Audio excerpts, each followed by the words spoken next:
Assalamualaikum warahmatullahi wabarakatuh.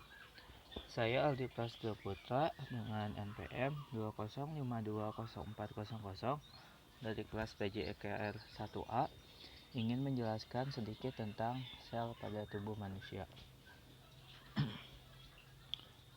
Kita langsung ke pembahasan tersebut. Sel, unit dasar struktural dan fungsional.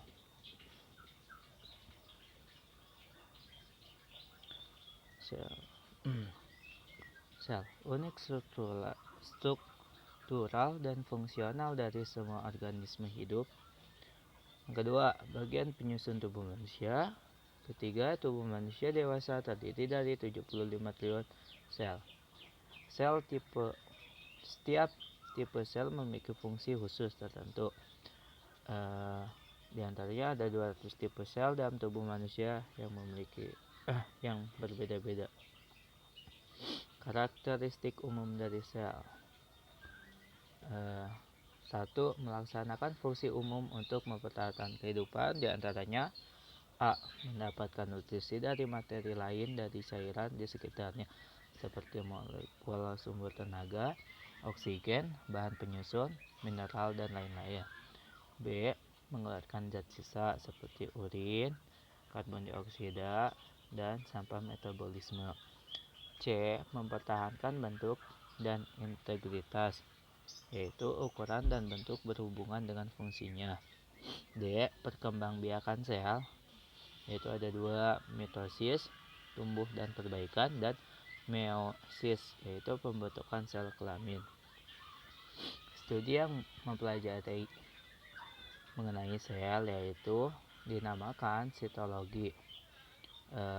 Yang kedua, anatomi mikroskopis, yaitu sel-sel yang dapat diamati dengan mikroskop cahaya. Yang B-nya struktur subseluler, dapat diamati dengan mikroskop elektron. Yang C, satuan ukuran mikrometer, yaitu dalam kurung UM, yaitu RBC 7-8 UM. Bisa dilihat teman-teman, ini yaitu mengenai tubuh manusia dan selnya.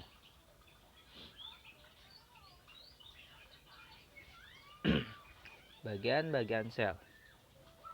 Bagian-bagian sel dibagi menjadi 3, yaitu membran sel dalam kurung plasma membran.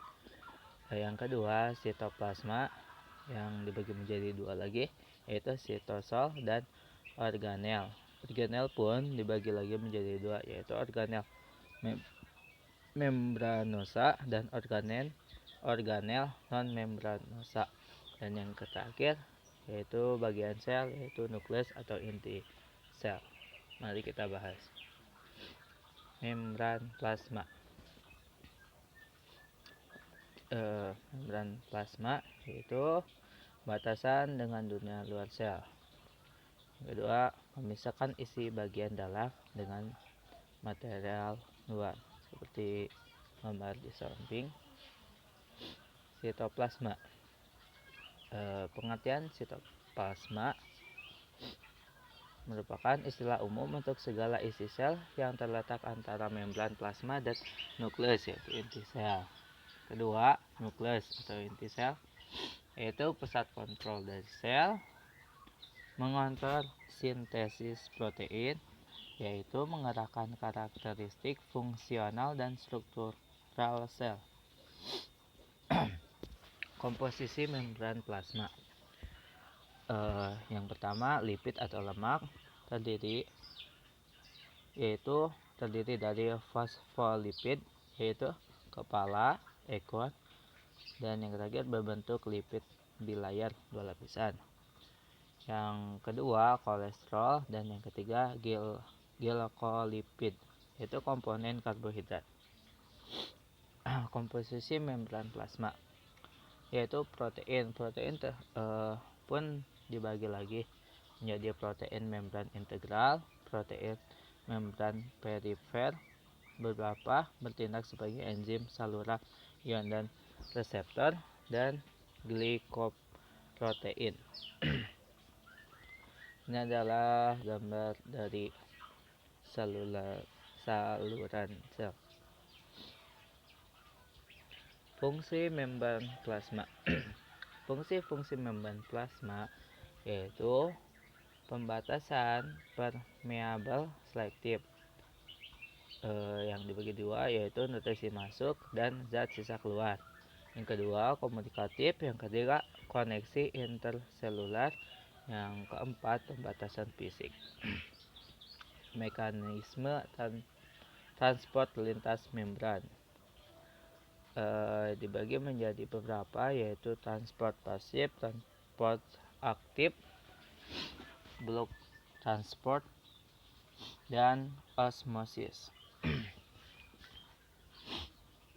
Pasif transport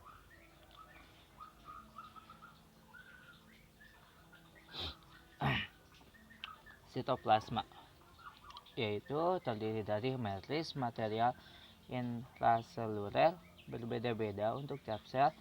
Yang terakhir itu kebanyakan air. Sitoplasma organel, yaitu struktur kompleks yang terorganisasi. Kedua, memiliki bentuk yang unik dan khusus. Ketiga, tiap jenis memiliki fungsi tertentu bagi sel. Dan yang keempat, penting untuk aktivitas dan struktur normal sel. Organel membranosa, itu meliputi retikulum endoplasma dalam kurung RE, yaitu yang dibagi lagi RE kasar yang mengandung ribosom dan membuat protein untuk dikeluarkan dari sel, dan RE halus yaitu tempat metabolisme lemak dan karbohidrat dan fungsi detoksifikasi. Ini adalah gambar mengenai sel. Organel membranosa. Peroksisom, vesikel yang terbentuk dari RE kasar. Yang kedua, menggunakan oksigen untuk detoksifikasi, diperantarai oleh enzim-enzim khusus. Yang ketiga, paling banyak terdapat di sel hati. Seperti ini teman-teman contoh gambarnya. Yang selanjutnya organel membranosa, itu terbagi menjadi dua aparatus Golgi, yaitu memodifikasi, menyimpan, dan memilih material dari RE kasal. Yang keduanya daerah penerima. Yang ketiga daerah pengirim.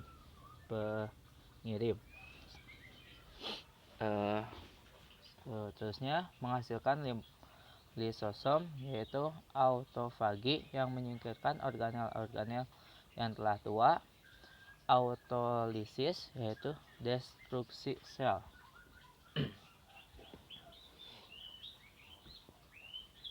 Seperti gambarnya ini teman-teman.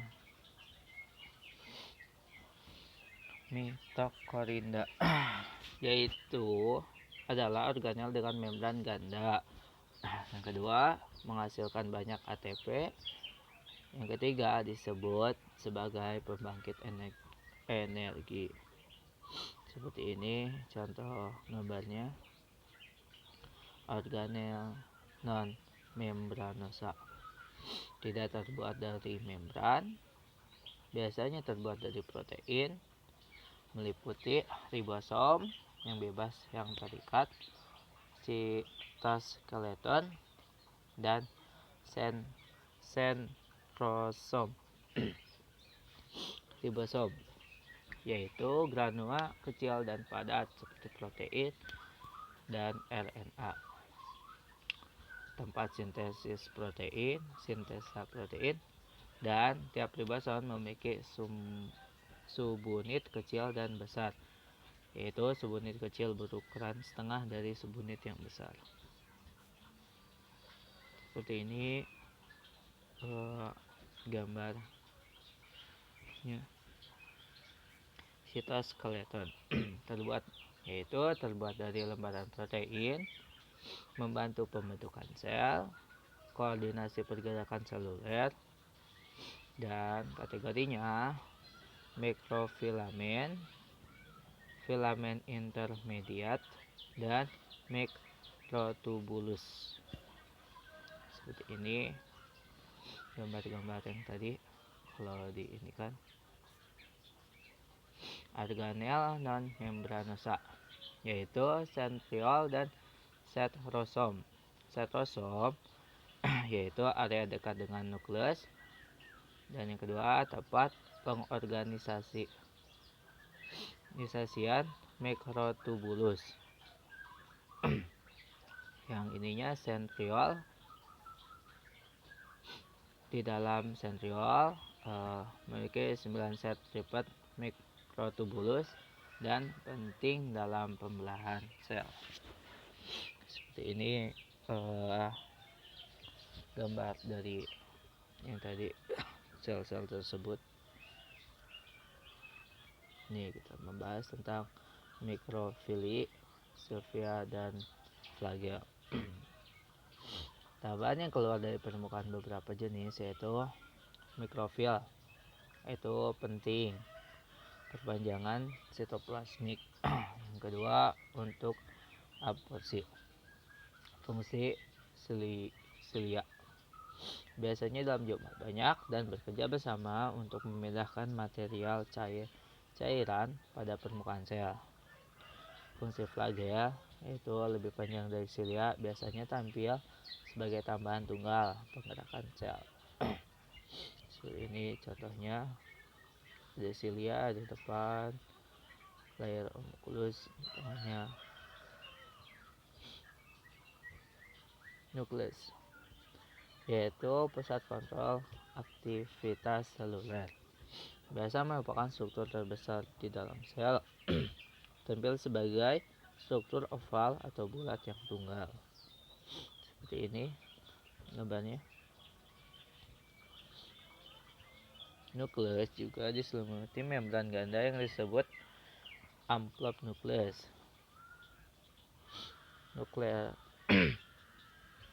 Nuclear envelope yaitu mengontrol keluar dan masuknya material antara nukleus dan sitoplasma.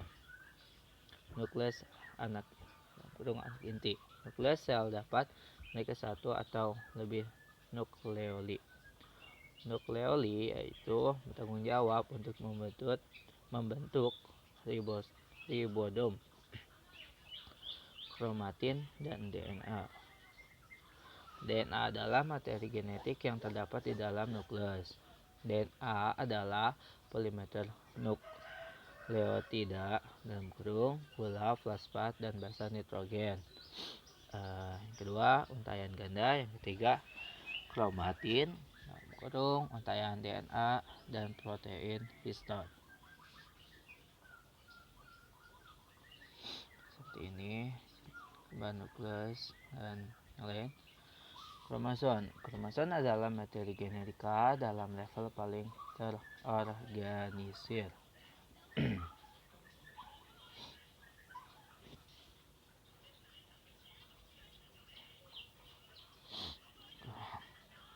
Tiap kromosom menggantungkan sebuah molekul DNA yang sangat panjang dan protein-protein lain yang berhubungan. Kromosom hanya tampak bila sel sedang akan membelah. Siklus sel. Dan yang terakhir siklus sel yaitu siklus hidup sel yang disebut siklus sel. Sel yang baru harus dapat dibentuk secara berkelanjutan agar organisme dapat tumbuh dan menggantikan sel-sel yang rusak. Seperti ini contohnya. Mungkin cukup sekian penjelasan sel dari saya. Mohon maaf apabila banyak kekurangan dari pembahasan saya. Sekian dari saya. Wassalamualaikum warahmatullahi wabarakatuh.